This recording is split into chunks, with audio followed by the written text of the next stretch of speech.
شیعہ حضرات حضرت عمر فاروق رضی اللہ تعالیٰ عنہ کے ساتھ اس قدر شدید نفرت کیوں کرتے ہیں، اس کی کیا وجہ ہے اور اس کے کیا حقائق ہیں؟ اہل تشیع کی کچھ روایات میں حضرت عمر فاروق رضی اللہ تعالیٰ عنہ کی ذات اقدس پر یہ الزام لگایا جاتا ہے کہ انہوں نے ثقیفہ بنی سعدہ میں ابو بکر صدیق کی بیعت کر کے ان کو پہلا خلیفہ نامزد کروایا، جبکہ یہ حضرت علی رضی اللہ تعالیٰ عنہ کا حق تھا۔ اور دوسرا الزام ان کی ذات پر یہ لگایا جاتا ہے کہ انہوں نے حضرت علی رضی اللہ تعالیٰ عنہ کو گھسیٹتے ہوئے ان سے ابو بکر صدیق رضی اللہ تعالیٰ عنہ کی بیعت کروائی۔ اور اس کے علاوہ یہ بھی الزام لگایا جاتا ہے کہ انہوں نے سیدہ فاطمہ بنت محمد صلی اللہ علیہ وآلہ وسلم کو ظلم و تشدد کا نشانہ بنایا اور ان کے گھر کو جلانے کی دھمکی دی، اور سیدہ فاطمہ سلام اللہ علیہا کو ان کے گھر کے دروازے کے درمیان میں دبا کر ان کے حمل کا اسقاط کیا۔ اور اس کے علاوہ ایک یہ الزام لگایا جاتا ہے کہ جب سیدہ فاطمہ نے باغ فدق کی جائیداد کو واپس لینے کے لیے حضرت عمر سے کہا تو عمر فاروق نے باغ فدق کی جائیداد بھی ان کو دینے سے انکار کر دیا۔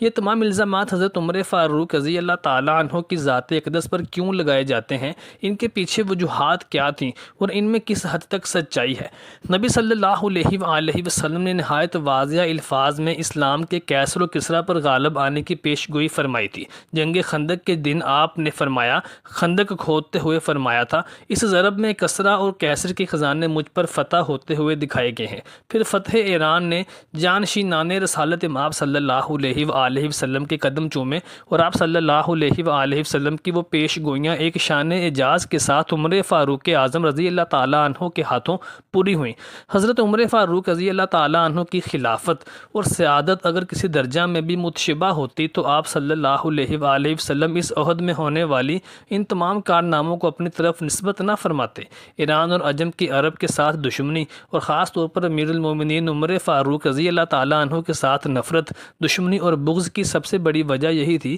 کہ کیسر و کسریٰ اور ایران کی شکست عمر فاروق رضی اللہ تعالیٰ عنہ کے ہاتھوں ہوئی۔ پھر ایرانیوں نے اسی میں عافیت جانی کہ چپ چاپ اسلام قبول کر لیا جائے، اسلام کا لبادہ اوڑھ لیا جائے، لیکن اپنے باطن کو کفر و شرک کے ساتھ ہی پرنم رکھا جائے، اور جہاں کہیں ہو سکے اسلام کو نیچا دکھانے کے لیے، نقصان پہنچانے کے لیے، اس کی جڑوں کو کھوکھلا کرنے کی سازشیں تیار کی جائیں۔ عمر فاروق رضی اللہ تعالیٰ عنہ کی شہادت بھی انہی سازشوں کا شاخسانہ تھی۔ ابن الحمام رحمۃ اللہ کی ذکر کردہ روایت کے مطابق جب عمر فاروق رضی اللہ تعالیٰ عنہ نے سیدنا ابو ہریرہ کو گورنر بنا کر بھیجا، اور واپسی پر حضرت عمر رضی اللہ تعالیٰ عنہ نے جب ان کے پاس مال کی فراوانی دیکھی تو فوراً پوچھنے پر معلوم ہوا کہ یہ ان کو تحفے کے طور پر ملا ہے۔ اس وقت حضرت عمر رضی اللہ تعالیٰ عنہ نے ان کو عدو اللہ، اللہ کا دشمن کہہ کر مخاطب کر کے حضور صلی اللہ علیہ وآلہ وسلم کی حدیث کے الفاظ دہرائے۔ اسی کو مد نظر رکھتے ہوئے مصنف ابن عبد الرزاق اور مستدرک حاکم کی روایت کو دیکھ لیجئے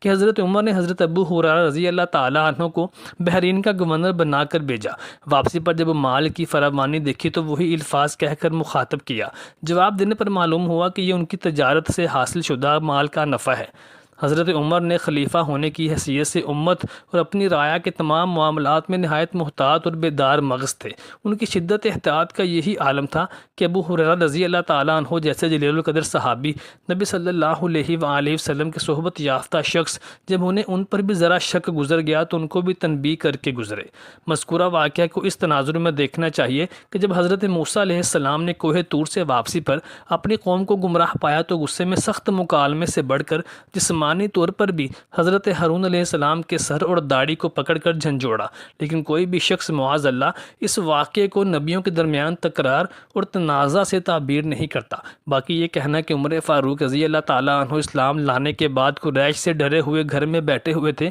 تو دراصل یہ ایک موقوف روایت ہے کہ ایک مرتبہ عمر فاروق رضی اللہ تعالیٰ عنہ اسلام لانے کے بعد بنو سہم کے خوف سے گھر میں محصور ہو گئے تھے، کیونکہ گھر کے باہر قبیلہ کے لوگ ان کے اسلام لانے کی وجہ سے ان کو قتل کر دینے کے درپے تھے۔ یہ اس وقت کا واقعہ ہے جب نہ تو جہاد کا حکم نازل ہوا تھا اور نہ ہی ہجرت کا حکم دیا گیا تھا۔ مسلمان قریش کے مظالم سہتے، تکلیفوں پر صبر کرتے تھے۔ ایسے میں عمر فاروق رضی اللہ تعالیٰ عنہ قتل ہو جانے کے خوف سے ان کا اپنے گھر میں محصور ہو جانا ان کے مرتبہ کے منافی نہیں۔ جس طرح یہود جب حضرت عیسیٰ علیہ السلام کے قتل کے درپے ہوئے اور وہ اپنے مکان میں محصور ہو گئے، تو جب یہ ایک نبی کی شان کے منافی نہیں تو ایک صحابی کی شان کے منافی کیسے ہو سکتا ہے؟ نبی کریم صلی اللہ علیہ وآلہ وسلم کی وفات کے بعد جب ثقیفہ بنی سعدہ میں ابو بکر صدیق رضی اللہ تعالی عنہ کی خلافت کی بیعت کر لی گئی تو اس میں سب سے پہلے ابو بکر صدیق رضی اللہ تعالی عنہ کی خلافت کی بیعت کرنے والے عمر فاروق رضی اللہ تعالی عنہ ہی تھے۔ ایک یہ وجہ ہے کہ اہل تشیع عمر فاروق رضی اللہ تعالی عنہ کو مورد الزام ٹھہراتے ہیں کہ انہوں نے حضرت علی رضی اللہ تعالی عنہ سے بغض رکھتے ہوئے ان کو خلیفہ نامزد کروانے کی بجائے ابو بکر صدیق رضی اللہ تعالی عنہ کو خلیفہ نامزد کروایا، جبکہ خلافت کا پہلا حق حضرت علی رضی اللہ تعالی عنہ کا بنتا تھا۔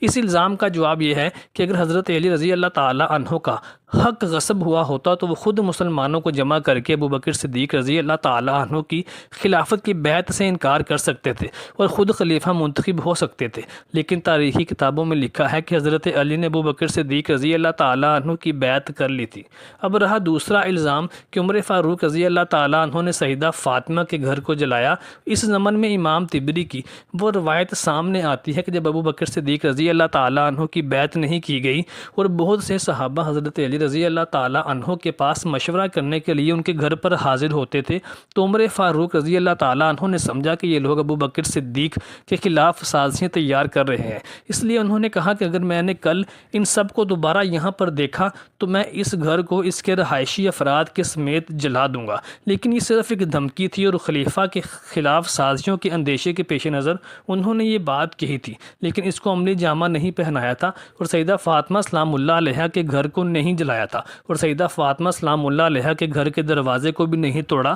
اور نہ ہی سیدہ فاطمہ سلام اللہ علیہا کے حمل کا اسقاط کیا۔ یہ بات محض پروپیگنڈا ہے اور عمر فاروق رضی اللہ تعالی عنہ اور اہل بیت کے درمیان دشمنی اور عداوت کے شکوک و شبہات کو قائم کرنے کا ایک بہانہ ہے۔ علامہ مودودی لکھتے ہیں کہ اس دور میں دروازے ہوا ہی نہیں کرتے تھے تو عمر فاروق رضی اللہ تعالی عنہ نے کس دروازے میں سیدہ فاطمہ کو زخمی کیا؟ دروازے نہ ہونے کا ثبوت دیتے ہوئے علامہ لکھتے ہیں کہ نبی صلی اللہ علیہ وآلہ وسلم کی چارپائی کے نیچے کتے کا پلہ گھس گیا، جس کی وجہ سے جبریل امین نبی صلی اللہ علیہ وآلہ وسلم کے پاس وحی لے کر نازل نہ ہوئے۔ چنانچہ اگر دروازے ہوتے تو کتے کا پلہ گھر میں گھس ہی نہ سکتا تھا۔ اس سے ثابت ہوا کہ اس زمانے میں دروازے ہوا ہی نہیں کرتے تھے بلکہ صرف پردے ہوا کرتے تھے۔ اور رہا یہ الزام کہ حضرت علی رضی اللہ تعالی عنہ کو گھسیٹ کر ابو بکر صدیق رضی اللہ تعالی عنہ کی خلافت کی بیعت کی گئی، تو اس زمن میں امام ترمذی اور علامہ سیوطی کی روایت راسخ ہے کہ حضرت علی رضی اللہ تعالی عنہ نے 6 ماہ کے بعد ابو بکر صدیق کی خلافت کی بیعت کر لی تھی، اور 6 ماہ تک بیعت نہ کرنے کے پیچھے وجہ یہ تھی کہ سیدہ فاطمہ بنت محمد شدید علیل تھیں تو حضرت علی ان کی تیمارداری میں مصروف رہتے تھے، اور باغ فدق سیدہ فاطمہ کو نہ دینے کے پیچھے وہی وجوہات تھیں جو ابو بکر صدیق رضی اللہ تعالی عنہ کی تھی کہ انہوں نے ارشاد فرمایا تھا کہ نبی صلی اللہ علیہ وآلہ وسلم کی مبارک زندگی میں باغ فدق جس طرح سے استعمال ہوتا تھا خلفائے راشدین کے زمانے میں بھی ایسے ہی استعمال ہوگا۔ اہل تشیع حضرت عمر فاروق رضی اللہ تعالی عنہ کی ذات پر یہ الزامات لگاتے ہیں جو کہ کاذب اور متروک راویوں کی طرف سے گھڑے گئے ہیں، جبکہ پوری دنیا اور غیر مسلم بھی حضرت عمر فاروق رضی اللہ تعالی عنہ کی تاریخ ساز شخصیت کے معترف ہیں کہ انہوں نے کیسے آدھی دنیا کو فتح کیا اور اسلام کا جھنڈا آدھی دنیا تک لہرایا۔ اللہ تعالیٰ سے دعا ہے کہ اللہ تعالیٰ ہمیں صحابہ کرام علیہ اجمعین کی سچی محبت اور عقیدت نصیب فرمائے۔